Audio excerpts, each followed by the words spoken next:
Welcome to Gem TNPSC 7/2/2024 assistant agriculture and horticulture exam டிஎன்பிசியில் கேட்ட கொஸ்டினில் சயின்ஸில் எங்கெங்கெல்லாம் கொஸ்டின் கேட்டிருக்காங்க புக்கில் இருந்து அது வந்து எல்லாமே புக் ப்ரூஃபோடு பார்த்துருவோம். கொஸ்டின் வந்து நாசாவில் மனிதனால் கையாளப்பட்ட எந்த திட்டம் முதலில் மனிதர்களை நிலவுக்கு அனுப்பியது? இதுக்கு ஆன்சர் வந்து அப்போலோ 8.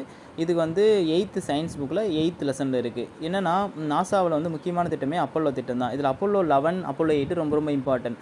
அப்போலோ 8 வந்து மனிதர்களை முதல்ல நிலவுக்கு அனுப்பியது. ஆனால் எந்த திட்டத்தின் மூலம் மனிதர்கள் நிலவில் காலறங்கி வைத்தாங்க அப்படின்னு பார்த்தோன்னா அது அப்போலோ 11ல் ஃபஸ்ட்டு நிலவில் காலடி எடுத்து வைத்தவர் Neil Armstrong. Okay, next question பார்ப்போம்.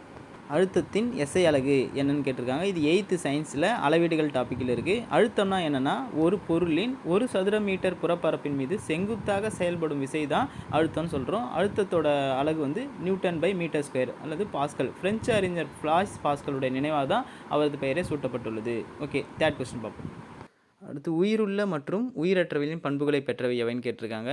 இது உயிருள்ள மற்றும் 2 பண்புகளையுமே பெற்றவை வந்து வைரஸ் தான். இது வந்து 9th சயின்ஸ் புக்கில் நுண்ணுயிரிகள் உலகம் டாப்பிக்கில் கொடுத்துருக்காங்க. செல்களை பொறுத்தவரையும் ஒரு செல் உயிரி, பல செல் உயிரி, செல்கள் அற்றவை, அந்த செல்கள் அற்றவையில் தான் இந்த வைரஸ் வரும். அடுத்ததாக செல்லின் ஆற்றல் மையம் அல்லது ஏடிபி தொழிற்சாலை எனப்படுவது எதுன்னு கேட்குறாங்க. இதுக்கு ஆன்சர் மைட்டோகாண்ட்ரியா. இது 10th சயின்ஸ் புக்கில் இருக்குது. செல்லில் காணப்படும் இழை போன்ற அல்லது துகள் போன்ற சைட்டோபிளாச நுண்ணுறுப்பு தான் மைட்டோகாண்ட்ரியா. இதனை முதல்ல 1857 கோலிக்கர் என்பவர் தான் வரித்தேசி செல்களை கண்டுபிடிச்சார். ஏடிபி மைட்டோகாண்ட்ரியாவில் உற்பத்தி ஆவதால் தான் நம்ம மைட்டோகாண்ட்ரியாவை செல்லின் ஆற்றல் மையம், உற்பத்தி தொழிற்சாலை அப்படின்னு அழைக்கிறோம். அடுத்த கொஸ்டின் வந்து 10th சயின்ஸில் அமிலங்கள், காரங்கள் மற்றும் உப்புகள் 14வது பாடத்தில் அமிலங்கள் டாப்பிக்லேருந்து கொஸ்டின் கேட்டிருக்காங்க. குவார்ட்ஸ் படிகத்தின் மேல் உள்ள இரும்பு படிவுகளை சுத்தம் செய்ய பயன்படுத்தப்படும் சேர்மம் எது? அதுக்கு ஆன்சர் வந்து ஆக்சாலிக் அமிலம். ஸோ அடுத்த கொஸ்டின் பார்ப்போம். இது வந்து ஒரு ப்ராப்ளம் 9th சயின்ஸ் புக்கில் வெர்னியர் அளவுகோல்ன்ற டாப்பிக்லேருந்து 2 சம் இருக்குது. ஒன்று வந்து நேர் சுழிப்பிழை, எதிர் சுழிப்பிழை. இதில் நேர் சுழிப்பிழையிலேருந்து புக்கிலேருந்து அப்படியே கேட்டிருக்காங்க. இதுக்கு ஆன்சர் வந்து 7.99 சென்டிமீட்டர். அடுத்த கொஸ்டின் 9th புக் சயின்ஸில் பேஜ் நம்பர் 115 தனிமவரிசை அட்டவணை டாப்பிக்கில் நவீன தனிமவரிசை அட்டவணையில் சுமார் 118 தனிமங்கள் உள்ளன. அதில் எத்தனை தனிமங்கள் இயற்கையில் காணப்படுகிறது? இது உங்களுக்கு தெரியுமான்ற ஒரு பாக்ஸ்லேருந்து கேட்டிருக்காங்க. 118 தனிமங்கள் வந்து 92 தனிமங்கள் இயற்கையிலையும் 26 தனிமங்கள் செயற்கை முறையிலும் உருவாக்கப்படுகிறதுன்றாங்க. ஆனால் வந்து டிஎன்பிசி ஆன்சர் கொடுத்ததில் 94ன்னு கொடுத்துருக்காங்க. சரி, அடுத்த கொஸ்டின் வந்து அருங்காட்சியகங்களில் உள்ள பழங்கால நினைவு சின்னங்களை பாதுகாக்க பயன்படுத்தப்படும் வாயு. இதுக்கு ஆன்சர் வந்து இயற்கை வாயு. இது வந்து 8th சயின்ஸில் பேஜ் நம்பர் 175 கொடுத்துருக்காங்க. உங்களுக்கு தெரியுமா பாக்ஸில் தான் இதுவும் கேட்டிருக்காங்க.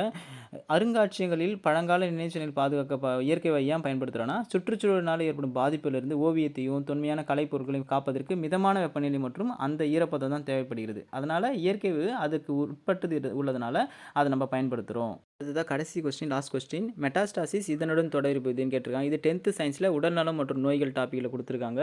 இதுக்கு ஆன்சர் வந்து மெலிக்னன்ட் கட்டி. மெலிக்னன்ட் கட்டி அப்படின்னாலும் இல்லை மெட்டாஸ்டாசிஸ் என்னென்னா புற்று செல்கள் உடலின் தொலைவில் உள்ள பாகங்களுக்கு இடம்பெயர்ந்து புதிய திசுக்களையுமே அழிச்சிருமா. இந்த நிகழ்ச்சிக்கு தான் மெட்டாஸ்டாசிஸ் என்று பெயர் அப்படின்னு சொல்கிறாங்க. ஸோ இதனால் என்னென்ன இதெல்லாம் பாதிக்குது அப்படின்னு கேட்டிங்கன்னா கல்லீரல், நுரையீரல், தோல் மற்றும் மூளை, எலும்பு இது எல்லாமே வந்து இந்த மெட்டாஸ்டாசிஸ்னால் பாதிப்பு உண்டாகிறது. டிஎன்பிசி கொஸ்டின்ஸ் எங்கேருந்து கேட்குறாங்கன்றதை பார்க்கும்போது தான் நாம் படிக்கிற விதத்தை மாற்ற முடியும். நிறைய பாக்ஸ் கொஸ்டின்லேருந்தும் உங்களுக்கு தெரியுமாலேருந்தும் புக் பேக்லேருந்தும் கொஸ்டின் கேட்குறாங்க. ஸோ அந்த மாதிரி இருக்கும்போது நம்மளுமே வந்து 9th 10th ரொம்ப இம்பார்ட்டன்ஸ் கொடுங்க. சயின்ஸை எந்த காலத்துலேயும் ஸ்கிப் பண்ணி விட்டுறாதீங்க. சயின்ஸ் வராதுன்னு சொல்லிட்டு. ஏன்னா சயின்ஸ் நம்ம ஜிகேலேருந்து மார்க் எடுக்கிறது தான் நம்மளுடைய வேலைவாய்ப்பையே உறுதி செய்யும். நம்ம தமிழ் மேக்ஸ்லாம் எல்லாருமே ஆன்சர் பண்ணிவிடுவாங்க. ஜிகேயில் யார் தப்பு பண்ணால் எல்லாத்தையும் ஆன்சர் பண்ணுறாங்களோ அவங்களுக்கு தான் டாப் போஸ்ட்டு, நல்ல ஜாப் கிடைக்கும், நல்ல ரேங்கிங்கில் கவுன்சிலிங்கில் ஃபஸ்ட் நாளில் போய் எடுக்க முடியும். ஸோ அதனால் ஜிகேயில் வந்து எந்த டாப்பிக்குமே ஒமிட் பண்ணிடாதீங்க. சயின்ஸை முக்கியமாக நல்லா படிங்க. கொஸ்டின்ஸ் எல்லாமே புத்தகத்துலேருந்து தெளிவாக கேட்குறாங்க. அப்போ புத்தகத்தை நம்ம படித்தா நிச்சயமாக இந்த எக்ஸாமில் வெற்றி பெற்று. தேங்க்யூ.